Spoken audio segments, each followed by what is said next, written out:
एक गांव में एक दुखी राम नाम का एक किसान अपनी पत्नी बसंती के साथ रहता था। जैसा उसका नाम था, दुखी राम, वो हमेशा दुखी ही रहता था। उसे लगता था कि ऊपर वाले ने सभी के दुख उसी के नसीब में लिख दिए हो। उसे खुद को छोड़कर बाकी सब सुखी दिखाई देते थे।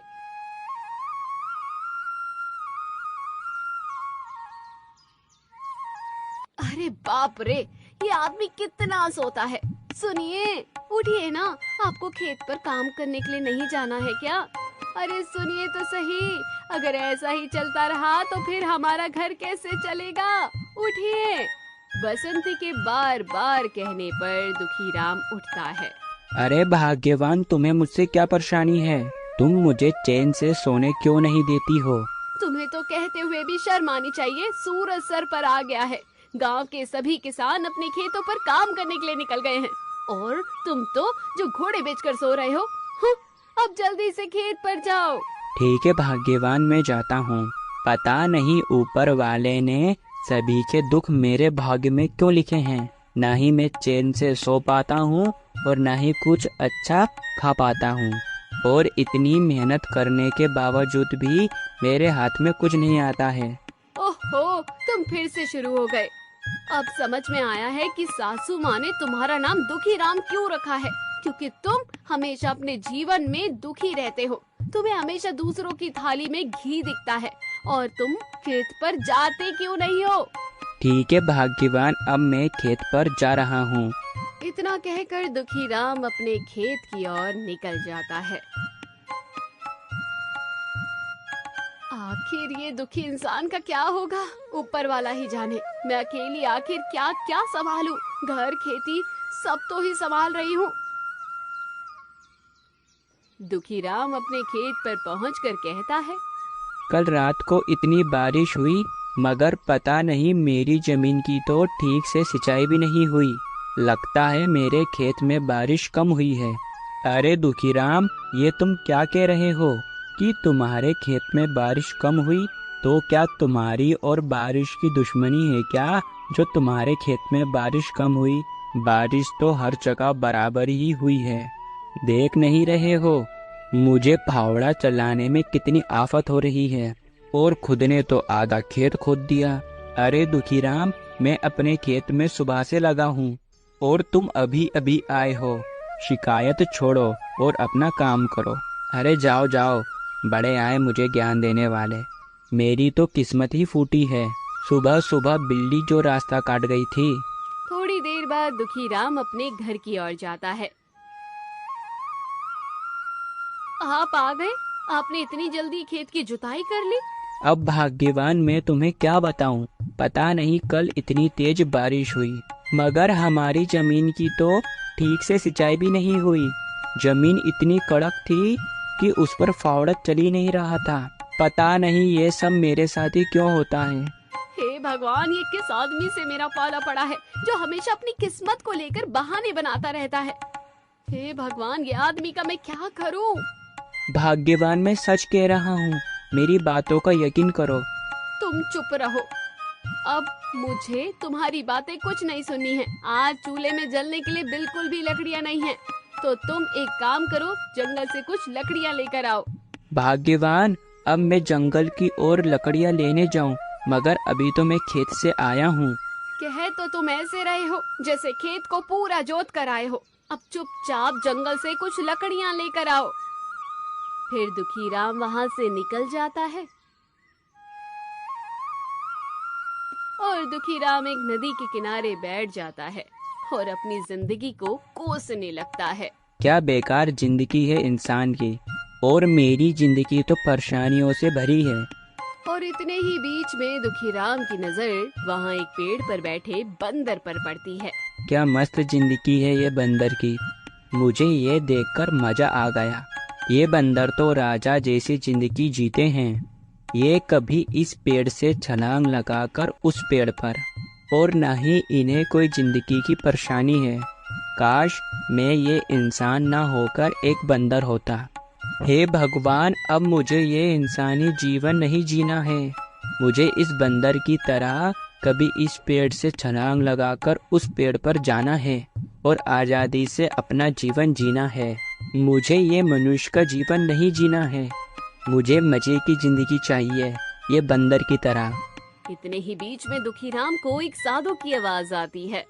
क्या बात है बेटा, बड़े दुखी लगते हो अपनी जिंदगी से। अरे साधु महाराज, आप कौन हो? आपको मैंने इस जंगल में पहली बार देखा। वो सब छोड़ो, पहले तुम मुझे ये बताओ, ये अनमोल जीवन को तुम क्यों कोस रहे हो? मनुष्य का जन्म तो करोड़ों जन्मों के बाद मिलता है, तो फिर तुम इसे क्यों कोस रहे हो? लेकिन तुम्हें तो अपना जीवन खुशी खुशी जीना चाहिए। ये सब कहने की बातें हैं साधु महाराज। वैसे ही जीवन में कम दुख है क्या जो तुम अपने प्रवचन सुनाने आ गए? कई बार सच्चे दिल से कही गई बात सच हो जाती है बेटा। तो हमें जो कुछ भी कहना है वो बड़ा सोच समझकर कहना चाहिए बेटा। अगर साधु महाराज अपने मुंह से कही गई बात सच हो जाती तो अभी तक मैं एक बंदर बन चुका होता और इन्हीं पेड़ पर उछल कूद कर रहा होता। मगर ऐसा सुख मेरे जीवन में कहाँ। सोच लो बेटा, तो क्या तुम वाकई में बंदर बनना चाहते हो? साधु महाराज, आप बोल तो ऐसे रहे हो जैसे आप मुझे बंदर बना ही दोगे। और इतने ही बीच में साधु महाराज एक मंत्र पढ़ते हैं जिससे दुखीराम एक बंदर का रूप ले लेता है। अरे वाह, ये साधु महाराज तो महान निकले। इन्होंने तो मुझे पलक झपकते ही बंदर बना दिया। मगर अब ये साधु महाराज कहाँ गए?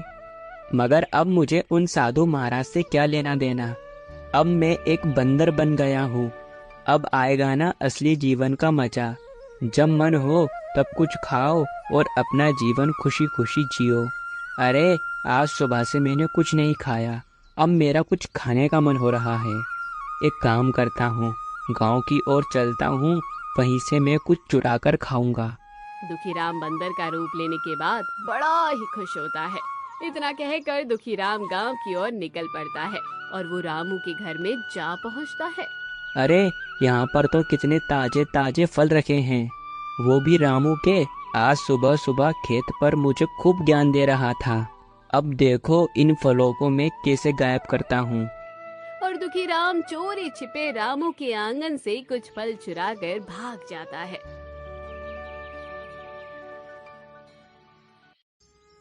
और मजे से एक पेड़ पर बैठकर उन फलों का आनंद लेता है। दूसरी तरफ रामू अपने कम फलों को देखकर, अरे मेरे यहाँ पर तो ढेर सारे आम रखे थे, मगर ये आम कुछ कम कम क्यों लग रहे हैं? मुझे लगता है कोई बंदर यहाँ से आम उठाकर भाग गया। अब कल से मुझे नजर रखनी ही पड़ेगी। देखा मैं कितना बुद्धिमान हूँ। जब मैं मनुष्य था तो ये सब गांव वालों ने मेरा खूब मजाक उड़ाया। अब मैं मेरी मर्जी के अनुसार जब चाहूँ जहाँ चाहूँ वहाँ से कुछ भी उठाकर खा सकता हूँ और कहीं पर भी रह सकता हूँ। उस रात दुखीराम एक पेड़ पर बैठकर रात बिता देता है।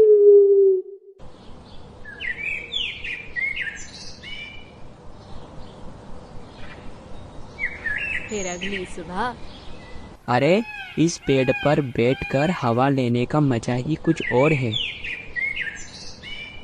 आज पूरा दिन हो गया है मगर अभी तक वो घर नहीं लौटे हैं। पता नहीं कहाँ पर होंगे। उनको मेरी बात का कुछ बुरा तो नहीं लगा। मैं एक बार जाकर देखती हूँ।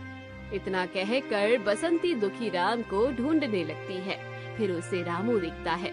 अरे रामू काका, तुमने उन्हें कहीं देखा है क्या? वो कल दोपहर से घर वापस नहीं लौटे हैं। पता नहीं कहाँ चले गए। क्या दुखीराम अभी तक घर नहीं लौटा और कल से ही गायब है? उसे हरी ने जंगल की नदी के किनारे बैठे देखा था। क्या उन्हें मेरी बातों का बुरा तो नहीं लगा ना, जिस कारण वो नदी में तो नहीं? नहीं नहीं नहीं नहीं, ऐसा तो नहीं कर सकते वो। मगर दुखीराम कल से ही गायब है। मुझे लगता है कुछ न कुछ गड़बड़ जरूर है। फिर गांव के कुछ लोग जमा होकर दुखीराम को ढूंढते हैं मगर उसका कुछ भी अता पता नहीं चलता है। और ये सब होते हुए दुखीराम पेड़ पर बैठकर आराम से देख रहा होता है। अरे भगवान, ये सब कितने मूर्ख हैं। मैं तो यहाँ मस्त हूँ। आप सब यहाँ लगे रहो अपनी घिसाई में, मैं तो चला कुछ खाने। अरे आज फिर रामू के आंगन में ढेर सारे फल रखे हैं, मैं अभी जाकर इन्हें चुराकर खाता हूँ। मेरे जीवन के तो मजे ही मजे हैं।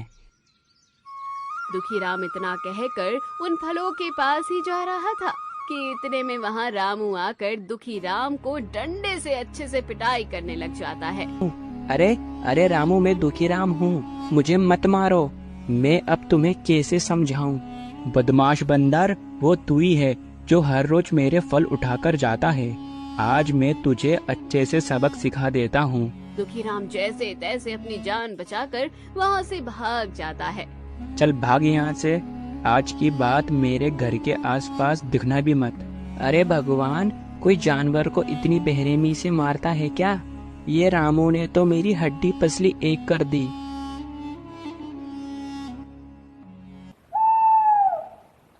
अरे बाप रे, मुझे लगता है आज मुझे भूखा ही सोना पड़ेगा। इतना कहकर दुखीराम एक पेड़ पर भूखे पेट रात निकाल देता है।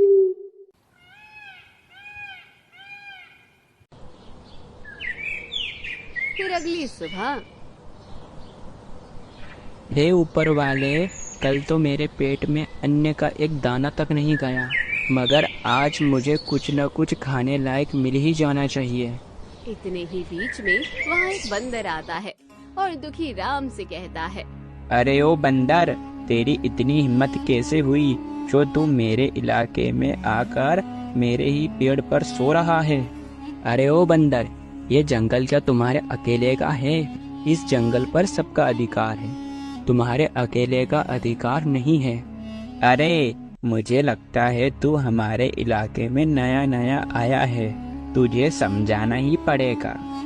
इतने ही बीच में वो बंदर दुखीराम को पेड़ से धक्का मारकर नीचे गिरा देता है, जिससे दुखीराम को एक गंभीर चोट आ जाती है। अरे कोई इतनी बेरहमी से पेड़ से धक्का मारता है क्या? मगर अब तो मुझे बहुत भयानक चोट लग चुकी है, अब तो मैं पेड़ पर भी नहीं चढ़ सकता हूँ। फिर सुबह सुबह सभी किसान अपने खेतों पर जा रहे थे और दुखीराम भूख से बेहाल और दर्द के मारे तड़प रहा था। मुझे क्या पता था कि जानवरों के जीवन में भी ये मुसीबतें होती होगी। इससे अच्छा तो मैं इंसान ही बढ़िया था। अरे मैं ही पागल था जो मुझे बंदर बनना था, मगर अब कुछ नहीं हो सकता है। अब मैं उन साधु महाराज को कहाँ ढूंढूंगा जिन्होंने मुझे ये बंदर बनाया है। मैंने कल से कुछ नहीं खाया है। एक काम करता हूँ, मैं अपने ही घर जाता हूँ, वहाँ भाग्यवान मुझे कुछ न कुछ तो खाने को दे ही देगी। इतना कहकर दुखीराम अपने घर की ओर जाता है। अरे देखो तो सही, इस बंदर की हिम्मत जो मेरे घर में ही घुस आया है। चल भाग यहाँ से। अरे भाग्यवान, मुझे कुछ खाने के लिए दे दो, मैं तुम्हारा पति दुखीराम हूँ। लगता है तू ऐसे नहीं मानेगा, रुक तुझे बताती हूँ। दुखीराम यहाँ से भाग लो, वरना आज भाग्यवान के हाथों से भी पिटाई हो जाएगी। इतना कहकर दुखीराम वहाँ से भागकर अपने घर के छज्जे पर जाकर बैठ जाता है। कहाँ गया बदमाश बंदर, आज तुझे अच्छे से सबक सिखाती हूँ। एक तो पहले ही मेरा दिमाग बहुत खराब हो रहा है, पिछले 2 दिन से मेरे पति घर पर नहीं आए हैं। अरे भाग्यवान, मैं ही तुम्हारा पति दुखीराम हूँ, मगर अब मैं तुम्हें कैसे बताऊँ? अगर मैं एक इंसान होता तो अभी तक मैं तुम्हें सब बता देता और किसी हॉस्पिटल में जाकर मैं अपना इलाज करवा लेता, मगर अब मेरी ऐसी हालत है ना तो मेरी बात कोई सुन सकता है और ना ही कोई मेरा दर्द समझ सकता है। अब मैं क्या करूं? हे भगवान, मुझसे बहुत बड़ी गलती हो गई। इंसान को भगवान जो कुछ भी दे उसे खुशी खुशी स्वीकार करना चाहिए और अपने जीवन का आनंद लेना चाहिए। हे भगवान, मुझसे बहुत बड़ी गलती हो गई, मुझे मेरे पहले वाले रूप में वापस आना है। इतने ही बीच में उसे एक आवाज सुनाई देती है। अरे बेटी, थोड़ी भिक्षा दो। अरे बेटी, तुम इतनी दुखी क्यों लग रही हो और ये तुम्हारी आंखों से आंसू क्यों टपक रहे हैं? अब मैं आपको क्या ही बताऊं, मेरे पति आज से 2 दिन पहले जंगल में लकड़ियां लेने गए थे, मगर अभी तक वो वापस नहीं लौटे हैं। क्या 2-3 दिन हो गए, मगर अभी तक तुम्हारा पति जंगल से घर वापस नहीं लौटा? अरे ये आवाज तो कुछ जानी पहचानी लग रही है। अरे ये तो वही साधु महाराज है जिनके मंत्र पढ़ते ही मैं एक बंदर बन गया था। दुखी राम तुरंत ही नीचे आ जाता है। साधु महाराज मुझे बचा लीजिए, मुझे ये बंदर के रूप से अपने पहले वाले रूप में वापस ला दीजिए साधु महाराज। अरे तुम तो वही हो ना जो अपने जीवन से दुखी थे, तो फिर मैंने तुम्हारी खुशी के लिए तुम्हारी इच्छा अनुसार तुम्हें बंदर बनाया। अब तुम इस बंदर के रूप में भी दुखी हो क्या?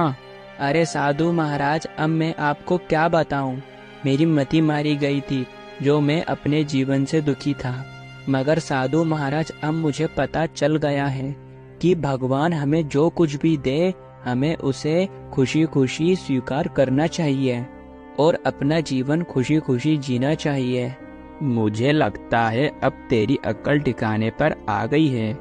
अरे साधु महाराज, अब मेरी अक्ल अच्छे से ठिकाने पर आ गई है, कृपा करके आप मुझे अपने पहले वाले रूप में वापस ला दीजिए साधु महाराज।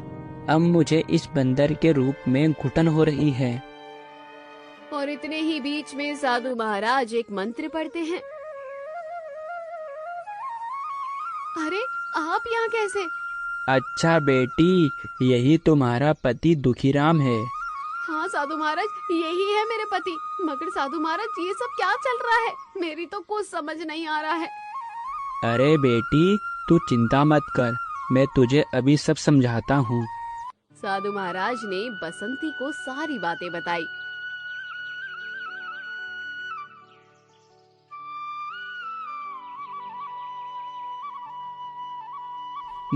मगर अब साधु महाराज, मेरी अक्ल बिल्कुल ठिकाने पर आ गई है।